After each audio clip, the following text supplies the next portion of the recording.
السلام عليكم جميعا. عاملين ايه؟ يا رب تكونوا بخير يا رب، وكلكم صحة كده وبخير وسلامة. تعالوا كده ندردش عبال ما الناس تيجي. حد عنده أسئلة في أي حاجة قبل ما الناس تدخل؟ النهاردة عندنا موضوع كده مهم. أنا بشوف الموضوع مهم قوي، وأنا أرجع أمسك زمام أمور حياتي من أول وجديد تاني. بنحتاج كده من فترة تانية نوقف نفسنا وقفة كده ونشوف احنا رايحين فين، ماشيين ازاي، عاملين ايه.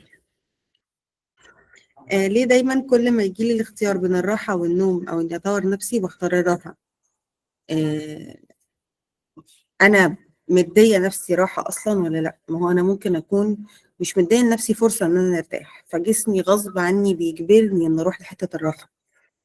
يعني أنا فعلا جاهدة نفسي، عاملة إجهاد مش طبيعي. أو بشوف إن أنا مثلا، أنا طبعا كل ده تخمينات لأن أنا ما عنديش حاجة كونكريت ملموسة كده أقدر إن أنا أتكلم عنها. ممكن يكون أنا حاطة تصور معين لتطوير نفسي بشكل معين، لازم يكون بطريقة معينة بشكل معين. آه، حاجة على الأقل لازم تتعمل، لو ما عملتش كده يبقى أنا ما طورتش من نفسي. ممكن يكون ده اللي بيمنعنا. ممكن يبقى الموضوع له علاقة باحتراق نفسي، أنا خلاص مش مستحملة أي حاجة وعايزة أرتاح، عايزة أنام، مش عايزة أعمل أي حاجة تاني. فحسب الحالة النفسية والمزاج النفسي اللي احنا فيه في الفترة دي، يعني المود العام بتاعي الفترة دي عامل ايه؟ هل انا بهلك نفسي طول اليوم في الحياة والمشاوير والولاد والبيت والشغل والكلام ده كله، ومش مدية لنفسي فرصة ان انا آه، ارتاح؟ ولا انا بهرب من حاجة؟ ولا انا فيا مشاعر مش قادرة اواجهها فانا بكبر دماغي وارتاح؟ لازم اعرف ايه السبب. ايه السبب اللي بيخليني اوصل لده؟ ممكن يبقى حاجات كتير قوي. تمام، يلا بينا نقول بسم الله الرحمن الرحيم ونبتدي. النهارده محاضرة النهارده اسمها استعيدي قيادة حياتك. معاكم خلود زيان، ماجستير مهني في الصحة النفسية، مدرب معتمد من جامعة عين شمس، أخصائي إرشاد نفسي أسري معتمد من جامعة عين شمس، وسيرتيفايد بروفيشنال كوتش وليجاسي كوتشنج انستيتيوت. وعليكم السلام جميعا، منوريني كل الناس اللي في الشات وفي الكومنتس. النهارده هنتكلم عن إيه؟ هنتكلم كده عن آه لمحة بسيطة من خطوات كتير نعملها علشان نبتدي نرجع نعيد السيطرة على حياتنا من تاني. مش عايزة أقول سيطرة، بس عايزة أقول مثلا بدل ما حياتي هي اللي ماشياني، لا أنا اللي هبقى ماشية في حياتي وعارفة أنا عايزة إيه ورايحة فين وجاية منين. آه هو المفروض في صوت. في حد تاني عنده مشكلة في الصوت غير رشا؟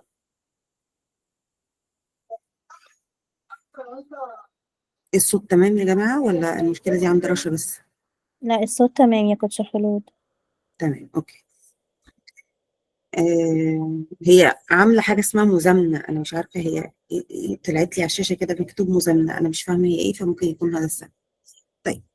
آه آه ما هو انا بتكلم يا رشا والله.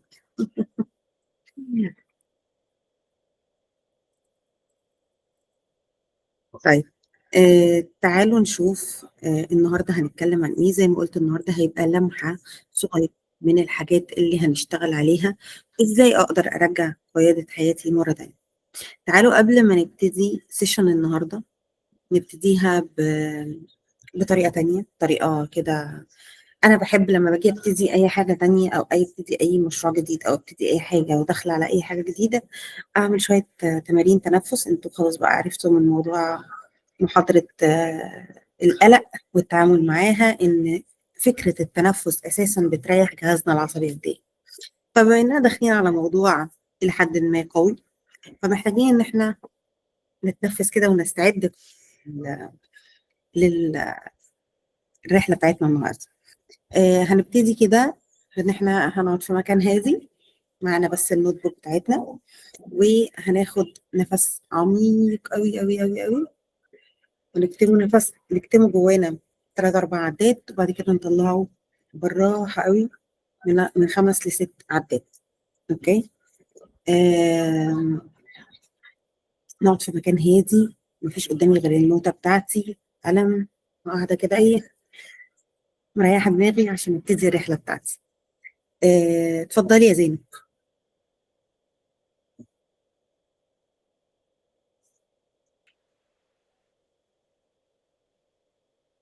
اتفضلي. عندك سؤال؟ انت رفع ايديكي، عندك سؤال؟ طيب.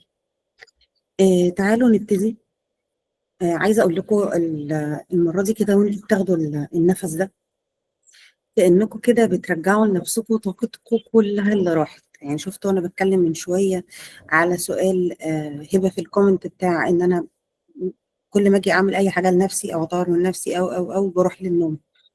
آه، احيانا في زحمه الحياه، في زحمه التفكير، في المسؤوليات، في الجري اللي ملوش اخر، بنحس نفسنا كده ايه، طاقتنا خلصت. فتعالوا ناخد النفس ده كاننا بنرجع كل الطاقه بتاعتنا تاني. تمام. النهارده مش محاضره، احنا جايين نرجع نفسنا تاني لنفسنا، حته بسيطه كده او بدايه صغيره يعني. طيب. آم، في وقت من الاوقات كل واحده فينا كانت ماشيه في حياتها بايديها، بمزاجها، بخططها. احيانا بهدوء جدا من غير ما ناخد بالنا نلاقي الدنيا سحبتنا، بقينا بنعمل اللي لازم، اللي المفروض، مش اللي انا عايزاه. يعني انا لازم اعمل كذا، انا لازم اعمل كذا، انا لازم اعمل كذا، مش اللي انا عايزاه. بجري بجري بجري بجري طول الوقت، من غير ما اكون رايحه لمكان محدد او مكان واضح. انا بجري وخلاص، انا بجري بشكل مش طبيعي. آه، النهارده بقى عايزين نرجع احساس القياده دي من تاني، ان امسك العجله، امسك كده الدركسيون زي ما بنقول. خلاص. وزي ما قلت لكم الموضوع مش فكره سيطره قد ما هو اكون فاهمه نفسي، فاهمه انا فين، رايحه فين، جايه منين، ليه، ازاي، بعمل ايه، الكلام ده. خلوني كده اسالكم اول سؤال النهارده، وعايزاكم تاخدوا وقتكم كده تفكروا فيه دقايق، واسمع اجابات منكم في الشات، واحب اسمع منكم كمان ايه، اخد حد او اتنين كده يشاركنا صوتيا. لو طلبت منكم تعرفوني نفسكم من غير اسمك، شغلك، سنك، من غير دورك كأم، كزوجة، كبنت، هتقولي لي ايه؟ عايزاكي تعرفيني نفسك من غير ولا اسمك ولا سنك ولا شغلك ولا دورك. انا مش ام، انا مش زوجة، انا مش عايزة اسمع كده. بكره هتقولوا ايه؟ يلا. يعني ايه الورشة كتابة مفيش صوت؟ يا جماعة اللي بيخش عامل مزامنة هو ده اللي عنده مشكلة في الصوت. انا مش عارفة اشرح لهم ده ازاي في الكومنت.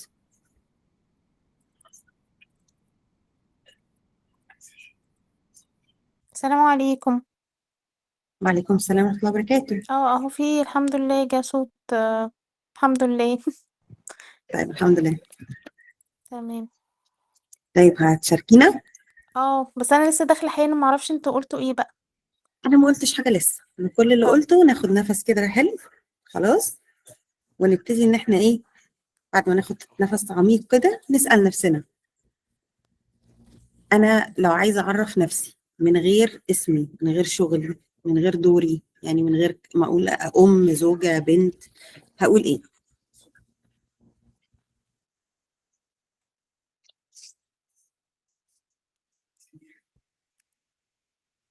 هم،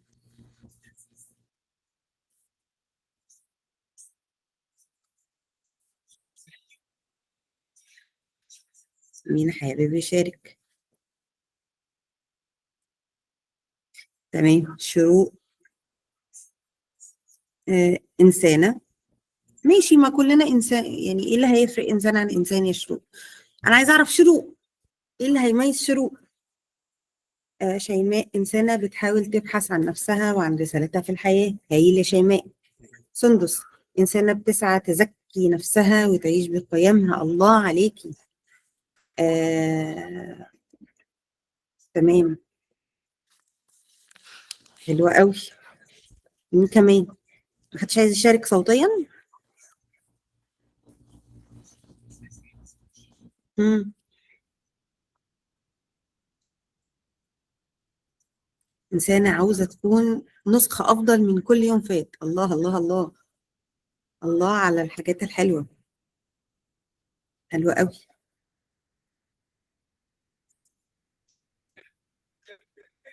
شيماء بتقول اجاباتكم كلها حلوه قوي، وانا كمان بأيد هذا الرأي.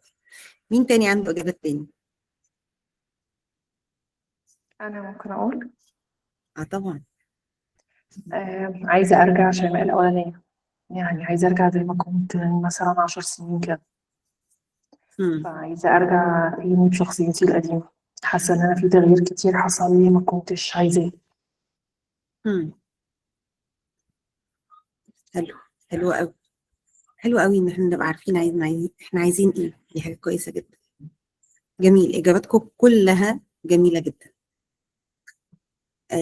ماشي يا ريهام، حلوه قوي. يا سلام، تنورينا. سلمى، انسانه بتحاول، استنوا الكلام راح. انسانه بتحاول تعيش في سلام مع نفسها ومع اللي حواليها. جميل. اتفضلي يا شيماء. مم. مساء الخير. مساء الفل. كنت حابة أضيف على إجابتي إني بحاول أعيش في سلام نفسي، أكون راضية عن نفسي وعن إخفاقاتي قبل نجاحاتي كمان. حلوه قوي، حلوه قوي قوي قوي.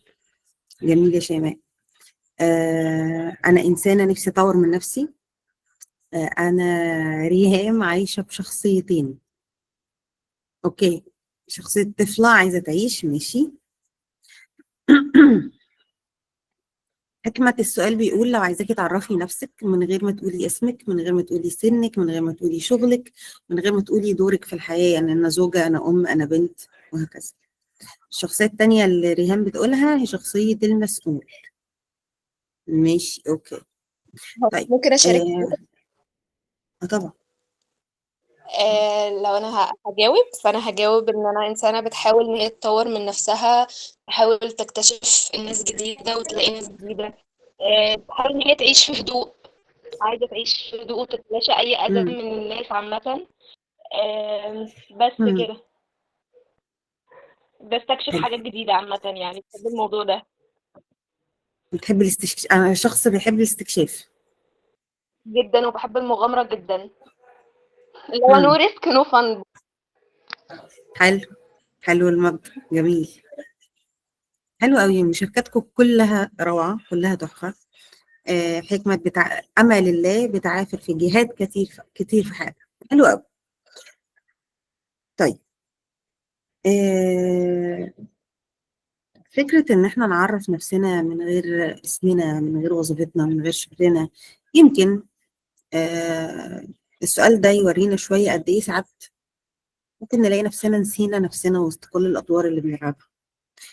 ممكن يخلينا قبل ما نحط خطة أو نحط هدف نبدأ من جوانا. كل واحد فيكم قال حاجة، عايز يعيش في سلام، عايز يعيش في هدوء، عايز يطور من نفسه، عايز يبقى نسخة أفضل، عايز يبقى أحسن من امبارح. كل ده محتاجين نشتغل عليه من جوانا نفسنا الأول. آه، لو أنا ما عملتش ده، مش حقيقي، من غير ما أعرف ده في الأول، والخطة ما كانتش طالعة من جوايا أنا، هتبقى حمل عليا، مش حاجة أنا عايزة أوصلها، مش حلم، هتبقى حمل. فلازم نبقى فاهمين ده في الأول. طيب. علم النفس احنا بنقول ان الانسان اللي مش فاهم اختياراته او مش فاهم نفسه مثلا بيتعامل مع الحياه كلها غالبا برد فعل، مش باختيار. يعني لو انا مش فاهمه نفسي كويس، لو انا مش عارفه اتعامل مع الحياه كلها وانا فاهمه حقيقتي، فاهمه ذاتي الحقيقيه مش ذاتي المزيفه اللي انا عايشه بيها بس قدام الناس، هبقى عايشه طول حياتي ردود افعال مش اختيارات. حاجه بتحصل او منطق رد فعل. طب انا فين اختياري قبل ما اعمل رد الفعل ده؟ يعني ايه رد فعل؟ يعني كل مرة بيحصل موقف، بيحصل ضغط، طلب من حد، بتصرف بناء، احيانا طبعا مش كل الناس، انا فاهمه ده، بس احنا بنتكلم عن اوقات بيحصل ان انا بتصرف بناء على اللي حواليا، مش بناء على انا من جوه عايزه ايه. لما ده بيستمر فتره طويله ببتدي احس بارهاق مش طبيعي، ارهاق كده مش مفهوم، خلاص انا مش قادره. واحيانا بيجي الاحساس ده يا جماعه مش بعد حدث كبير، لا، احيانا بيحصل بعد ما بتبقى الدنيا عاديه، فتلاقي نفسك انت مش فاهمه طب هو انا دلوقتي ليه مش مستحمله. آم، الموضوع ما بيبقاش تعب جسدي، احيانا طبعا بيبقى تعب جسدي، بيبقى سايكوسوماتيك ديس اوردر، بس في اوقات تانية لا، انا حاسه ان انا روحي هي اللي تعبانه، مش قادره. بحاول اظبط كل حاجه بقى، حاجات بره، علاقات، شغل، بيت، مهام، جوايا انا في حاجه مش راكبه. الموضوع مش بس فكره ان انا مش عارفه اخطط ولا مش عارفه انظم، الفكره ان انا مش عارفه اسمع صوتي اللي جوايا، الصوت اللي بينده عليا من جوه ده، انا مش عارفه هو فين. تمام. طيب، عشان اعرف بقى ارجع استعيد تاني القياده، خلاص، مش فكره تنظيم وقت، مش فكره اداره مهام، مش فكره تو دو ليست وهنعلم عليها. انا عارفه ان الحاجات دي مهمه ودي جزء من كورس حياتك على المسار الصحيح، بس الجزء الاهم الجزء الاولاني من كورس حياتك على المسار الصحيح، وهو جزء اكتشاف الذات. افهم نفسي، اعرف انا ايه. لما افهم نفسي ببتدي اميز بين اللي بعمله ده عشاني انا، فعلا ليا انا، ولا بعمله عشان المفروض، عشان لازم، عشان اللي حواليا، علشان ده دوري فانا لازم اعمله بالشكل ده، عشان انا متخيله او انا عندي قناعه او عندي فكره ان هو ده الصح فانا لازم اعمله. لما افهم نفسي بجد هبطل احاول ابقى كل حاجه لكل الناس. عارفين الانسان اللي هو بيحاول ابقى بنت مطيعه لاهلي، وابقى زوجه جيده لزوجي، وابقى ربة منزل جيده لاولادي ولبيتي، وابقى ام مفيش منها اتنين، بتعمل اكل كويس وبتنظف كويس وشايله البيت كويس وبتنصح ولادها كويس. طب وانا فين؟ انا فين في وسط كل ده؟ فين انا؟ عشان كده احنا ابتدينا بالسؤال بتاع انا فين بعيدا عن الادوار. تمام. لما اعرف بقى نفسي دي هبطل احاول ابقى كل حاجه، فبالتالي ايه؟ هبقى عارفه بقى اللي ليا واللي ماليش. من الاخر هبطل المقارنه، يعني في ناس بتقارن باللي حواليها سواء بمزاجها او غصب عنها. ساعتها بيظهر كده جوانا احساس جديد بالامان. يعني احيانا الناس اللي بتدور على امان بتدور عليه بره، بتدور عليه من الناس، بتدور عليه من ان حد يقول لها اطمني انا جنبك.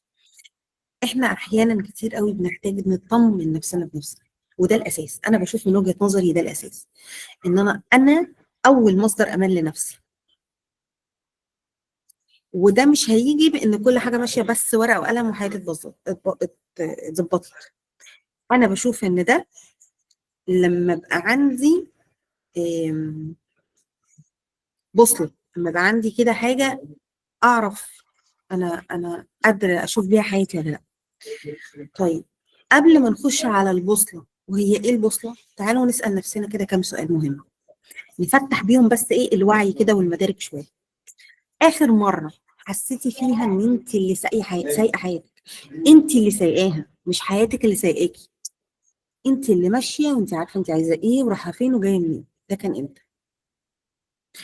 اخر مره خططتي لحياتك بارادتك انت، مش اراده الشخص اللي المفروض يظهر للناس، مش اراده بابا وماما، مش اراده المجتمع، لا، بارادتك انت، كان امتى؟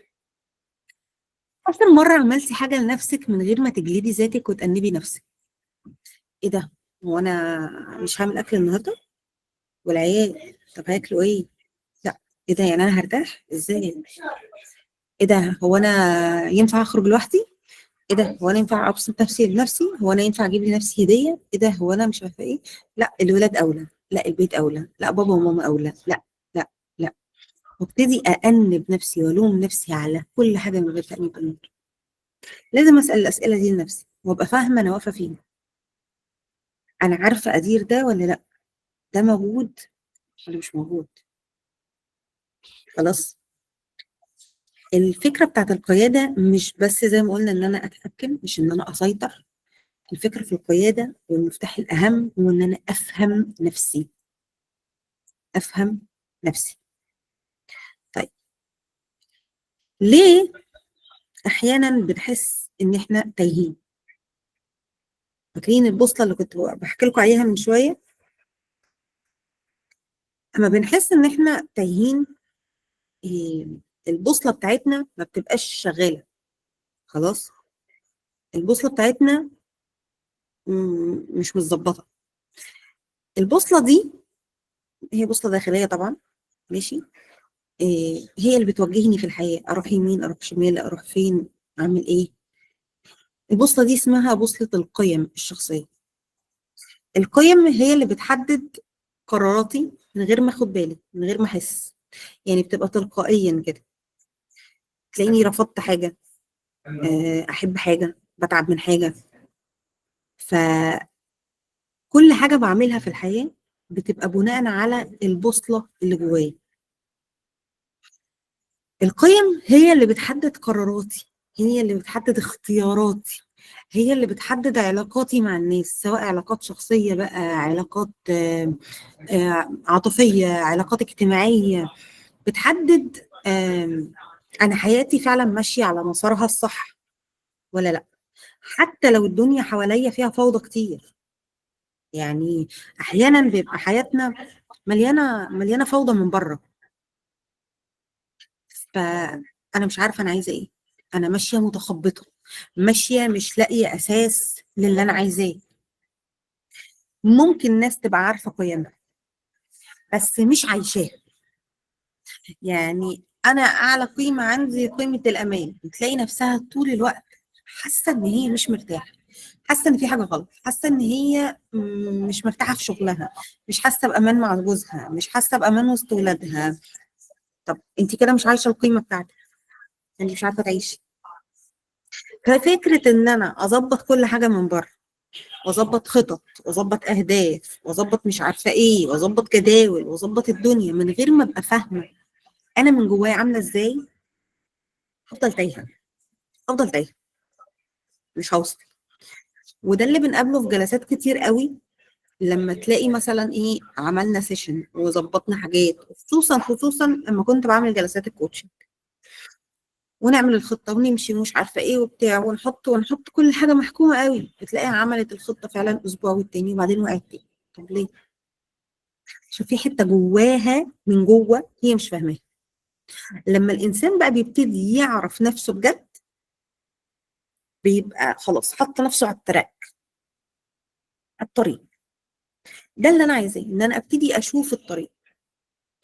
اللي بيوريني الطريق القيم، او احد الحاجات اللي بتوريني الطريق القيم. القيم زي ما قلت بتخليني فاهمه هو انا ليه ما كملتش مثلا في صحوبيتي مع الصديقه دي، ليه حصل مشاكل مع زوجي، ليه حصل خلافات في شغلي. بتخليني ابقى فاهمه هو كل واحد بيتكلم من انهي قيمه داخليه طالعه من عنده. خلاص. فهي بتوجه قراراتنا حتى لو احنا مش حاسين يا جماعه، والله بتبقى متحركه في كل حاجه، وبتاثر علينا في كل المواقف، في كل المواقف الحياتيه اللي احنا بنعيشها. فمهم قوي ان الانسان يبقى فاهم هو عايش بناء على ايه. يعني انا عايشه ماشيه الحياه دي بانهي بوصله، بانهي قيمه. آه عامله كده زي السوفت وير. عارفين السوفت وير الداخلي اللي بيشغلنا كل يوم؟ مثلا تعالوا نشوف يعني امثله للقيم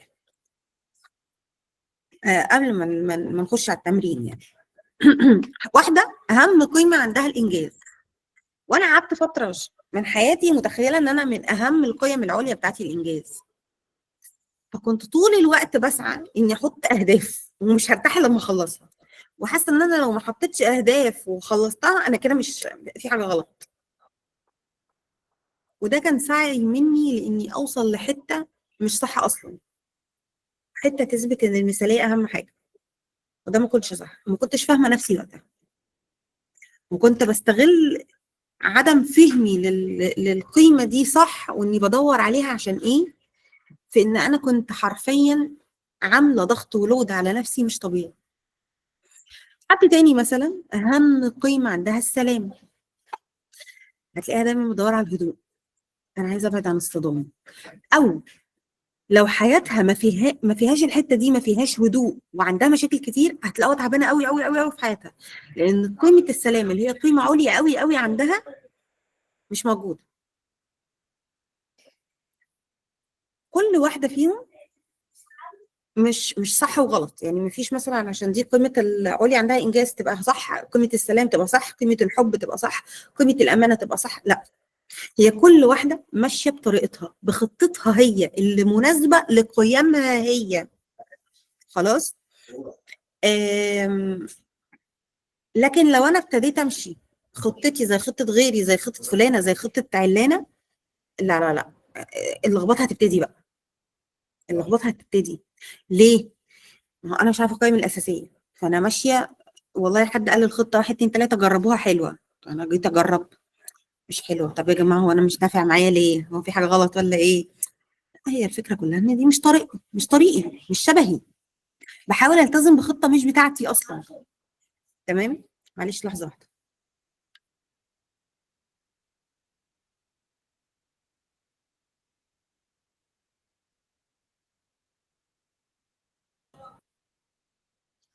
انا اسفه.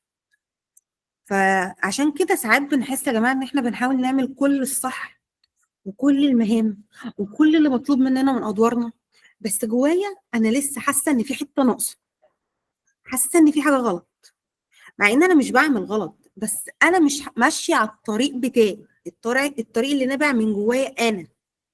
فالقيم من الحاجات اللي بتظبط البوصله بقى، اني ارجع تاني للاتجاه اللي انا اتلخبطت. يعني لما اتلخبطت ومشيت في طريق تاني، القيم هترجعني تاني للحته بتاعتي. عشان كده عايزاني اعمل تمرين دلوقتي مع بعضينا. خلاص، ورقه وقلم معايا يا ست الكل واكتبي ورايا. هنختار، انا طبعا هنا جايبه لكم يعني عدد بسيط قوي قوي من القيم. في كورس حياتك على المسار الصحيح احنا بنعرض حوالي 100 قيمه، وبنختار منها وبنشتغل عليها طبعا بشكل مكثف اكتر من كده بكتير، بس عشان وقت المحاضره النهارده محدود، فانا بحاول ان انا يعني ايه على قد الوقت. هناخد كده دقيقتين 3 ونفكر كده ايه اكتر 3 كلمات مثلا حسيتوا بيهم بيعبروا عنكم قوي من اللي معروضين على الشاشه، ولو عندك حاجه تانية غيرهم اكتبيها. خلاص. سواء بقى نفسك تكون موجوده عندك او تكون في حياتك، يعني حواليكي كده القيمه دي موجوده. مش عايزاكم تفكروا دلوقتي بعقلكم قوي، انا عايزاكم تجاوبوا من قلبكم اكتر. خلاص. حريه، استقرار، حب، نجاح، راحه، تطوير، سلام، عيله، امان، بساطه، توازن. اختاروا. امان. اختاروا اللي انتوا عايزينه. اختاري 3 بس، ماشي. هنعمل تمارين نفس، تاخد نفس عميق كده، يلا. اكتمي النفس جواكي، طلعيه بالراحه خالص. اختاري. اكتبي لنا في الشات او افتحوا المايك، حد يقول ويشاركنا ايه اهم 3 قيم عنده. يلا بينا. السلام عليكم. السلام. أحب أشارك حضرتك الأول، أشكرك الأول يعني على مجهودك معانا. ربنا اشكرك يا ينفع نشوى، بيك يا رب. اتفضلي. أنا بالنسبة لي أو يمكن ده احتياجي دلوقتي، يعني بعد ما نضجت في حاجات كتير كده. محتاجة السلام، ومحتاجة الأمان، ومحتاجة الاستقرار. حلو قوي، حاساهم حلو كلهم قوي قريبين قوي. لبعض، بس امم يعني ممكن نقول الحب، بس الحب بيتفاوت، وفي أوقات بيبقى زيادة أو يعني بينوب زيادة والنقصان. بس هو أصلا لو موجود أنا ده هوصل الحب اللي للسلام جاي من والأمان. الناس ولا اللي انت بتديه للناس، ولا قيمة الحب اللي موجودة في حياتك اصلا؟ لا، قيمة يعني الحب انا نفسها. ما اعرفش اعيش حياتي مع ناس مش بحبها. قيمة الحب، ما انا لو عندي سلامة اكيد هيبقى عندي حب. انا قصدي يعني انا كنت هختار الحب، بس انا لقيت في حاجات تانية هي متضمنة الحب اوريدي. فاهماكي. حلو، شكرا حلو لحضرتك. قوي. شكرا ليك يا نشا. اشكرك. تعالوا نقرا كده من الكومنتس لحد ما حد تاني يحب يقول. حرية، امان، استقرار. حلو يا لميا. المغامرة، التوازن، المرونة. جميل يا منى. استقلال، توازن، رضا. جميل جميل يا شيماء. السكينة، الدفء الأسري، العطاء. حلوين قوي يا سندس. رشا، العيلة، التطور، الحب. حلوين جدا جدا. حد تاني حابب يشارك معانا؟ مم. حابة أقول إن هو استقرار وراحة وتطور. حلوين قوي يا رضوى، اشكرك. وسلمى بتقول نجاح، استقرار، سلام. حلو قوي. طبعا القيم في اكتر من كده بكتير، وفي اختبارات ممكن تساعدنا نعرف القيم العليا بتاعتنا، واذا كانت دي قيمه عليا ولا قيمه ثانويه، والكلام ده كله برضو بناخد فيه في الكورس باستفاضه يعني. بس المهم ان انا دلوقتي ابقى فاهمه ايه. استاذنكم بس اللي فاتح المايك يقفل. ابص دلوقتي بقى كده على الثلاث كلمات اللي انا اخترتهم، الثلاث قيم اللي انا اخترتهم.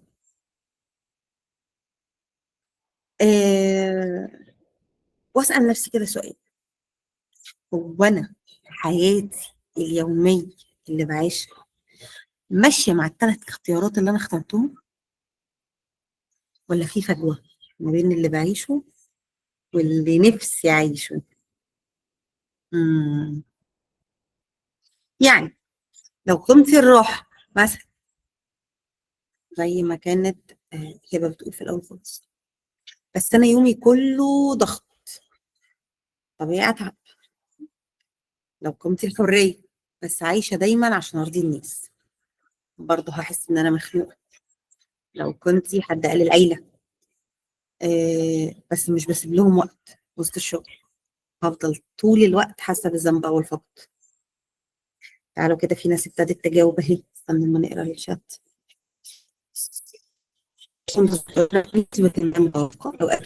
اوقات بتبقى بايظه خالص. حلوه قوي. اتفضلي يا شيماء. الله عليكم النهارده، انتوا النهارده وسطني قوي وانتوا بتشاركوا. يلا يا شيماء قولي. أنا من ضمن القيم اللي اخترتها كانت التوازن، بس الصراحة حاسة حياتي أبعد ما يكون عن التوازن. معرفش ليه بالظبط، يمكن تشتت أو توهان، بس أنا مهما حاولت أوازن بحس الدنيا بتضرب أكتر بجد. يعني عاملة لي مشكلة كبيرة جدا وأنا مش عارفة أحلها إزاي. طول ما احنا مش عايشين متوافقين مع القيم بتاعتنا هنفضل كده، هنفضل كده. فجزء من انك تفهمي نفسك وتفهمي قيمك، وبعدين نبتدي نطبقها واحده واحده بقى على الحياه. وهو انا ليه اصلا بسعى للقيمه دي؟ القيمه دي بتمثل ايه وراها؟ وانا ليه عايزه احس بالتوازن؟ هيفرق معايا في ايه؟ اسئله بقى لازم نسالها نفسنا اكتر عشان افهم ما وراء الحاجه دي. انا ساعات فعلا مش عارفه انا ايه هيريحني ساعات. بالظبط يا رشا، كلنا بنقع في الحيره دي يا جماعه. وده سبب ان انا عملت ورشه النهارده، ازاي ان انا ابتدي افهم نفسي. ازاي نفهم نفسنا؟ يعني والله انا يعني بعمل جزء كبير محاضرات مجانيه فيها اجزاء، لو ابتدينا ان احنا نعمل لها تتابع كده ونحضر سيشن ده هيساعدك تفهمي نفسك. وفي جزء كبير قوي من كورس حياتك على المسار الصحيح بيبقى بيتكلم عن اكتشاف نفسنا اصلا. كل يوم بيبقى فيه تمرين، او مش كل يوم يعني كل مره او كل سيشن بيبقى فيها تمارين تساعدك انك تكتشفي نفسك اكتر، تفهمي نفسك اكتر. وفي ناس برضو انا هقول لكم على حاجه، بعد ما بتحضر الكورس بتلاقي ان هي لسه برضو مش فاهمه. ده بيبقى عندهم صراع داخلي اكبر بكتير من مجرد ان انا متلخبطه او تايهه. الصراع ده بيتحل بالسيشنز بقى، بالجلسات الخاصه. لكن لو انا مش عندي الصراع الكبير ده وعايزه بس ارجع الكنترولنج لحياتي تاني، اعرف اعيش الدنيا دي من تاني، اعرف اظبط الدنيا من تاني، فالكورس هنا بجد بيساعد ناس كتير قوي. واعتقد في ناس حاضره معانا هنا خدوا اوريدي الكورس، فممكن تسالوهم، يعني ممكن هم يقولوا لكم نفسهم. فان انا ابقى فاهمه ده وفاهمه ده ازاي انا بعيشه، مش هيعمل لي الفجوه بقى اللي انتوا بتتكلموا عنها. الفجوه دي اللي هي بتخليني حاسه ان انا حياتي ماشيه من غيري، حياتي ماشيه في حته وانا في حته، فاهمين؟ فلما بكتشف الحته دي بحس ان كده ان انا رجعت امسك الدركسيون زي ما بنقول من تاني، او امسك الدفه من تاني. ليه؟ انا بقيت شايفه الطريق، انا بقيت شايفه انا رايحه فين. خلاص. طيب تعالوا نشوف بقى حته من حته ازاي نفهم نفسنا اكتر، او بلاش ازاي نفهم نفسنا اكتر، ازاي نطبق القيمه دي في حياتنا علشان نعرف نعيش حياتنا احسن. اوكي.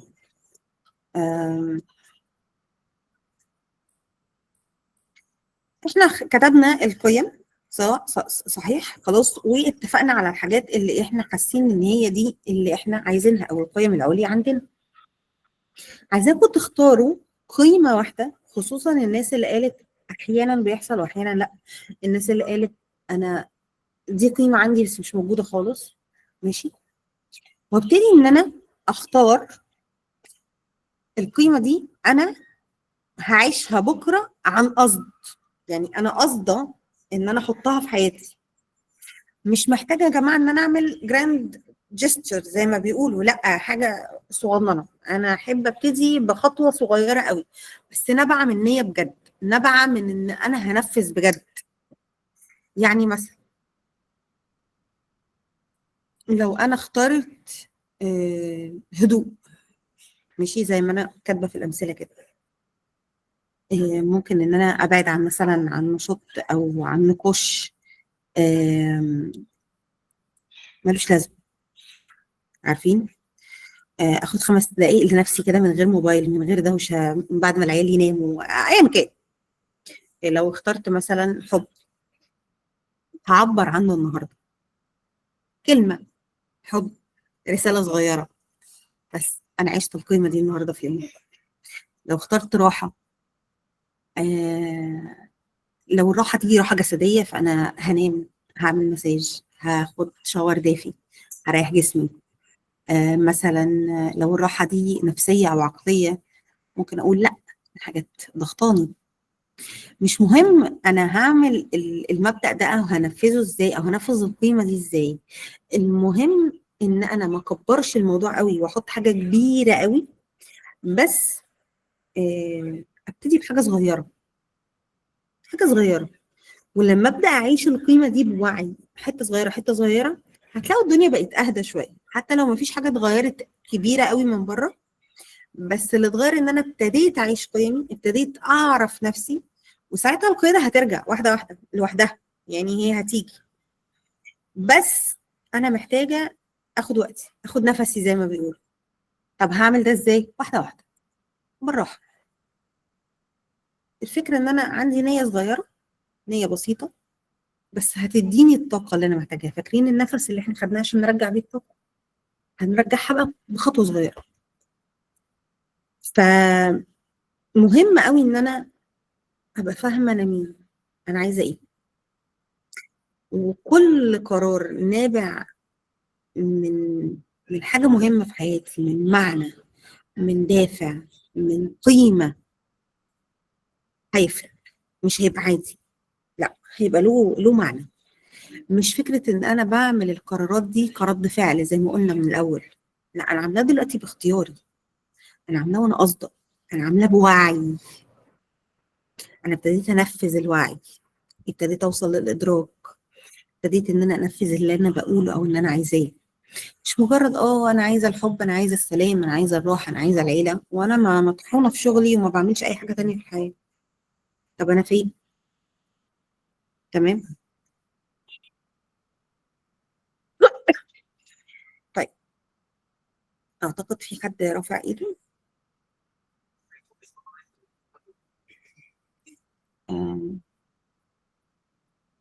لو هختار قيمه التوازن، هل مثلا بكره اقرر اعمل تاسكات من مجالات مختلفه في حياتي؟ انا مشكلتي بركز على حاجه واحده، لان التركيز على اكتر من حاجه بيسبب تشتت. بصي يا شيماء، في كورس حياتك على المسار الصحيح انا بعلمهم المرونه. يعني ايه؟ يعني انا مش محتاجه عشان احقق قيمه زي التوازن، وان انا مش بحب قوي التوازن، انا بحب حاجه تانية غير التوازن اسمها التناغم. التناغم حاجه اتعلمتها من قريب على فكره، مش من بعيد. انا كنت ماشيه دايما بالتوازن، بس حسيت ان التوازن بتدي احساس كده ان انا ماشيه بالمسطره، لكن التناغم بيديني احساس بالمرونه اكتر. ده من وجهه نظري. فبنتعلم المرونه دي بقى ايه؟ ان انا ممكن اشوف جوانب الحياه المختلفه اللي انت بتتكلمي عنها، المجالات المختلفه، ادواري المختلفه، وابتدي اوزعها على الاسبوع.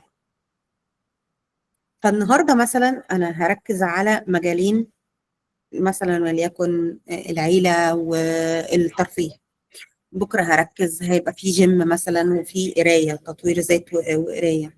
بعده هركز على المي تايم بتاعي، وهشحن بطاريتي بقى بالطريقه اللي بحبها. فانا وزعت كل يوم انا بعمل حاجه، ففي خلال الاسبوع هتشوفي البالانس اللي انت عايزاه، هتشوفي التوازن، هتشوفي التناغم، هتشوفي الهارموني ماشيه على مدار الاسبوع. مش لازم في اليوم الواحد ازنق نفسي وابقى طف جدا مع نفسي، وانا لازم اركز في جميع جوانب الحياه في اليوم الواحد. لا، فالتخطيط اليومي هو اللي بيزنقني في الحته دي يا شيماء. التخطيط الاسبوعي بيديني مرونه اعرف ان انا اشوف نفسي في كل حته تاني. وده برضو من الحاجات اللي بنتعلمها في الكورس. سندس السكينه، اوكي الله. سندس انت النهارده يعني اقول لك على حاجه، لو اشتركتي في كورس حياتك على المسار الصحيح وبعتي لي، انت ليكي خصم فوق الناس، عشان انت النهارده يعني كده كل حاجه بتشاركي وبتبصي. اول واحده جابت لي الخطوات هتعمل ايه كل يوم في كل قيمه هي اختارتها. الله عليكي. السكينه اختارت ان هي هتعمل على ايه على ايه.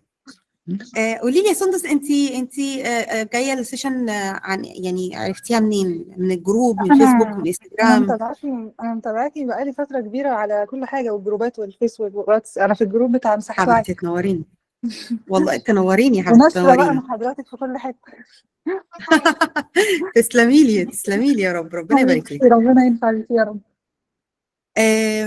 السكينه اخترتي ان انت هتعملي وقت اكون فيه على مهلي. يعني ايه على مهلي؟ كلمينا كده.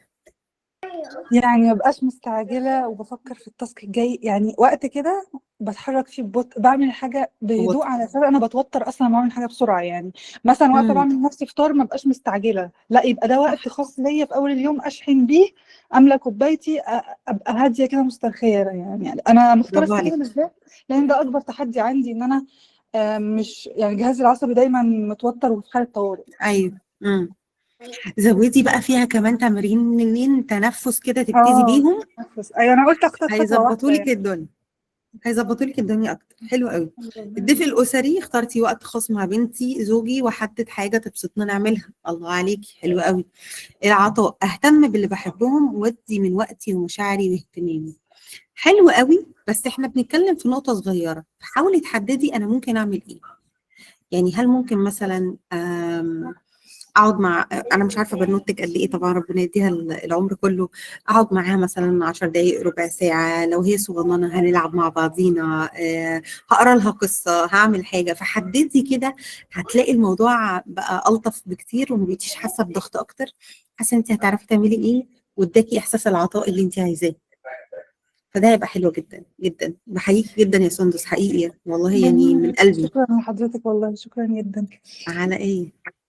العفو يا شيماء. اتفضلي يا نشوى.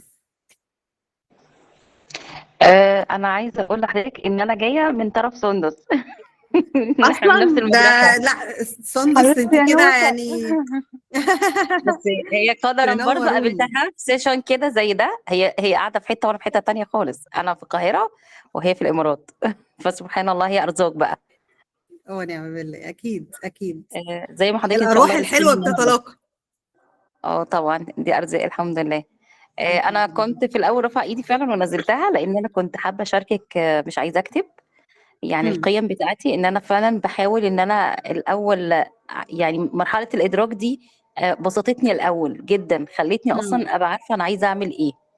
لان مرحله التوهان والخناقات اللي كانت بتبقى جوايا دي، ببقى عايزه اوصل لحاجات، وانا اصلا يعني لما وصلت ان عايزه اعملها ليه، فوصلت للنقطه اللي حضرتك اتكلمتي عنها، ان احنا حلو قوي. نفهم احنا عايزين ايه اصلا عشان اعرف احققه بقى يعني.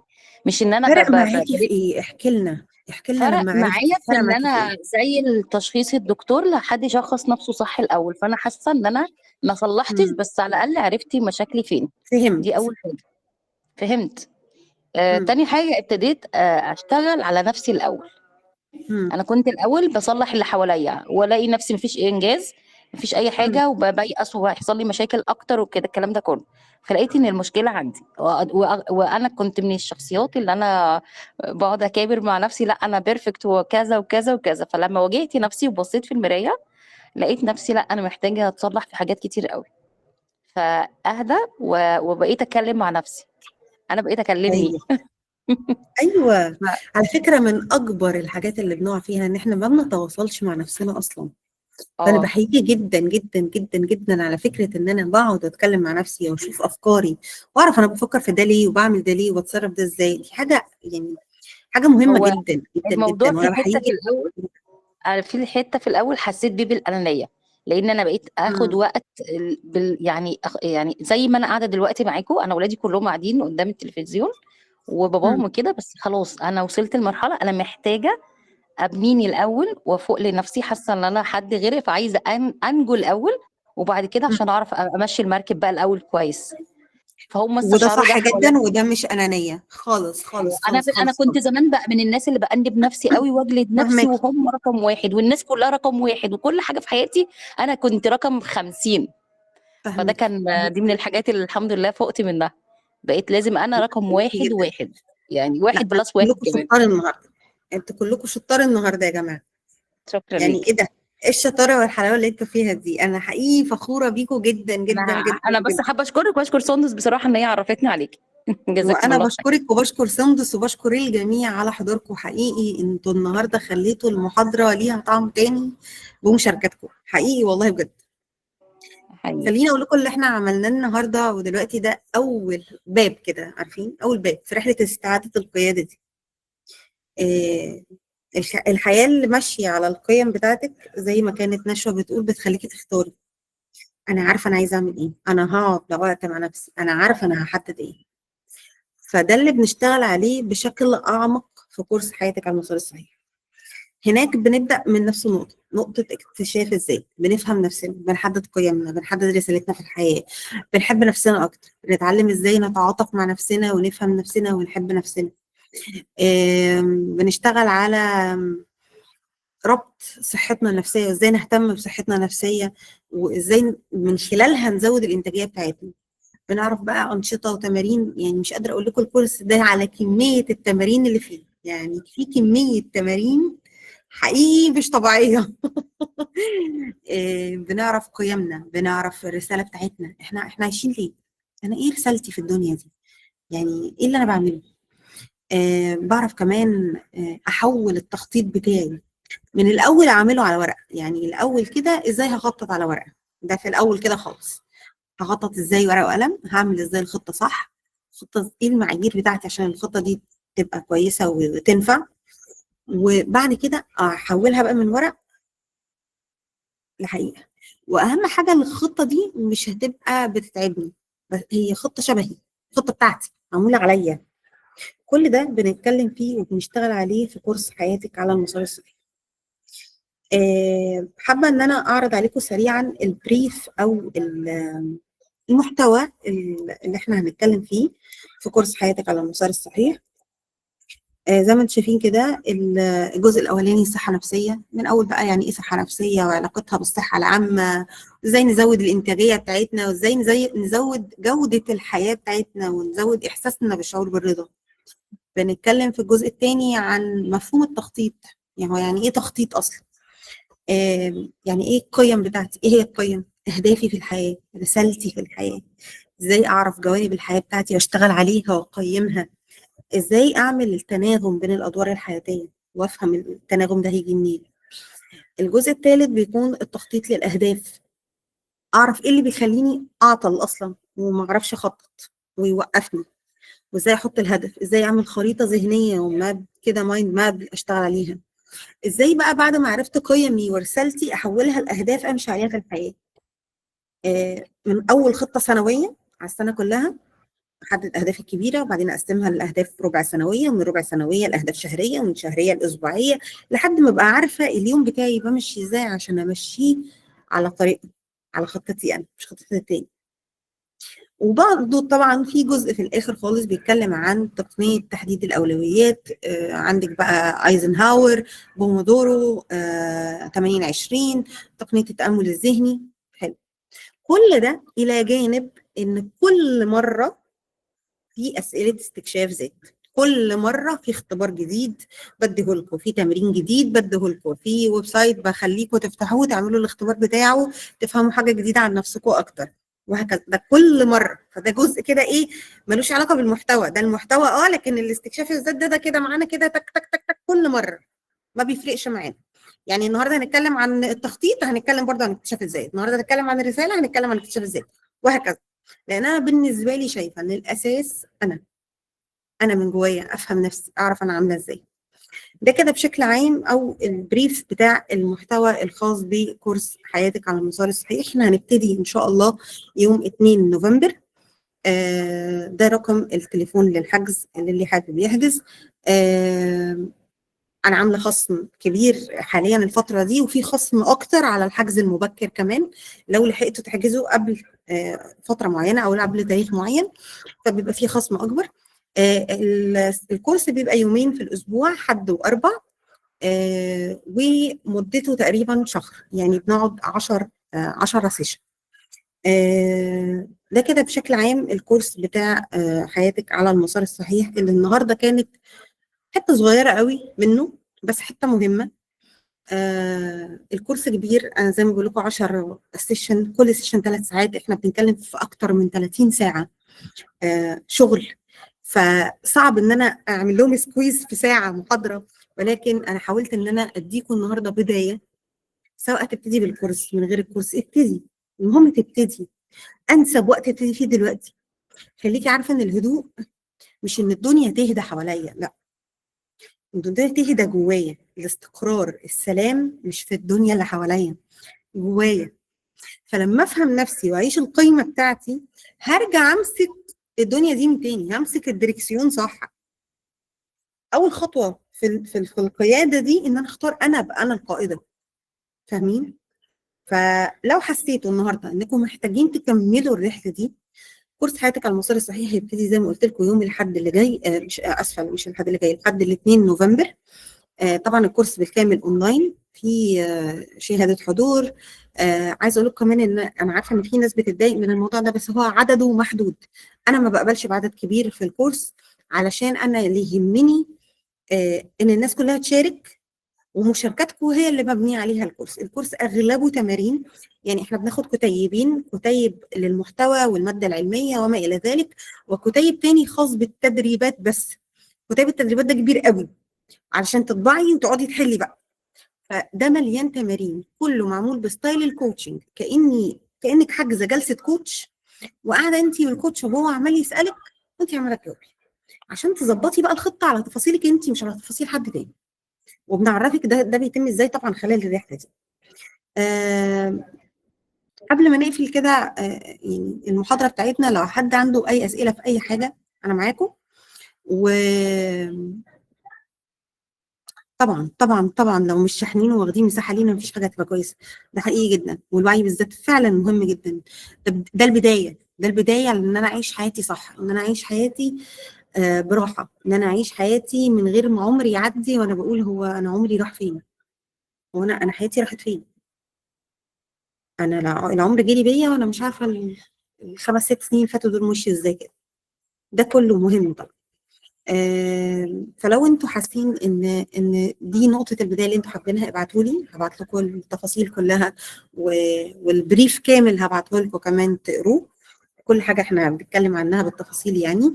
وعايزه كده لو حد عنده اسئله يقول لي، ولو مفيش عندكم اسئله اكتبوا لي في الشات كلمه واحده بتعبر عن احساسك دلوقتي بعد ما خلصنا، كلمه واحده كده. اشكرك يا سندس.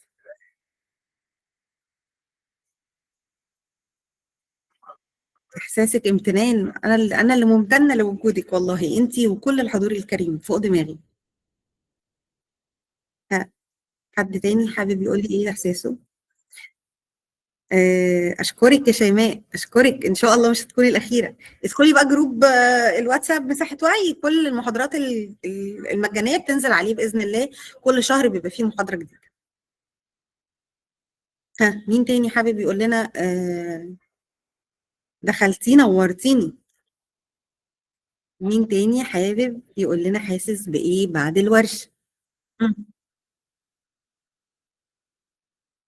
اشكرك يا رشا، شكرا جزيلا. ثقتي باهدافي زادت ونورت اكتر كل ما بعرف ذاتي اكتر. حلو قوي، الله على الكلام، احساسي تنوير. ايه الحلاوه دي؟ وحاسين ان ممكن يكون في امل، ان شاء الله في امل. ان شاء الله فيها. طول ما احنا عايشين يا جماعه في امل، طالما في نفس داخل ونفس خارج في امل، ده اكيد. جميل جميل جميل كلامكم ومشاركاتكم، خلت محاضره النهارده ولا اروع. حقيقي من امتع المحاضرات اللي عملتها مؤخرا بسبب المشاركات. انا دايما اقول انا بحب المشاركات جدا، ومشاركاتكم النهارده كانت يعني بتطبطب على قلبي من جوه. حقيقي حقيقي مبسوطه جدا جدا جدا بكل المشاركات بتاعتكم، كل اللي قال كلمه، كل اللي قال راي، كل اللي قال احساس، كل اللي شارك قيمه. اتمنى لكم من كل قلبي انكم تحققوا كل اللي انتم بتتمنوه، تحققوا قيمكم في حياتكم. فرحانه بيكم بشكل مش طبيعي.